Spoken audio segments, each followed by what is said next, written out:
Aujourd'hui, nous procédons au lancement de la phase opérationnelle du recensement général de la population et de l'habitat, c'est-à-dire les opérations sur le terrain, après avoir pris toutes les dispositions pour que cette opération se déroule dans les meilleures conditions. Dans le processus de préparation de cette étape, nous avons pu surtout, je vais résumer l'essentiel, c'est-à-dire que nous avons d'abord procédé au découpage du territoire national en 38 000 districts de recensement. Chaque district est dimensionné pour permettre à un enquêteur auprès des ménages de pouvoir faire le tour de ce district sans omettre aucun ménage, ni recenser deux fois un ménage. Pour qu'il puisse faire ce travail en toute quiétude et avec la précision qu'il faut, chacun de ces districts contient ou présente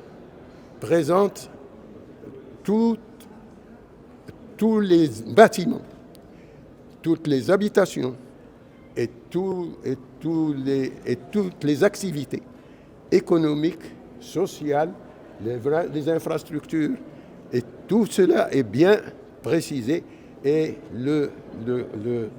l'enquêteur auprès des ménages, dans sa tablette, retrouve toute la description de son district et tout le trajet qu'il doit faire.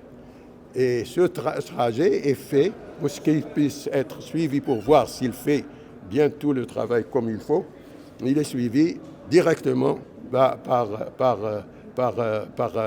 un système,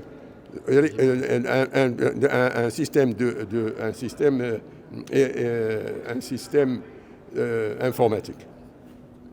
La deuxième composante de ce processus de préparation, c'est la formation de tous les candidats qui sont portés pour participer au recensement. Cette formation a été faite d'abord en ligne pour l'ensemble des 200 000 candidats qui ont été choisis, parmi les 500 000 qui ont présenté leur candidature. Et tous ceux qui auront terminé tout le cycle de formation en ligne, maintenant, on est en train de procéder à la sélection parmi eux de ceux qui vont effectivement participer à l'opération sur le terrain. Bien entendu, ce choix parmi les 200 000, on va choisir 55 000 seulement. 55 000 sur les 82 000 qui ont terminé aujourd'hui leur formation.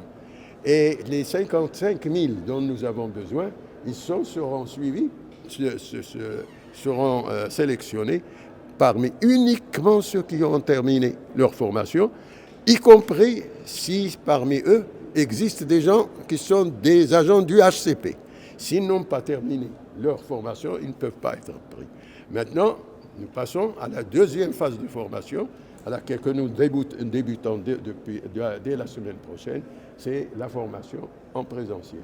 La formation présentielle va permettre de former les formateurs dès la semaine prochaine, qui auront formé les formateurs au niveau des régions, au niveau des provinces et au niveau des communes.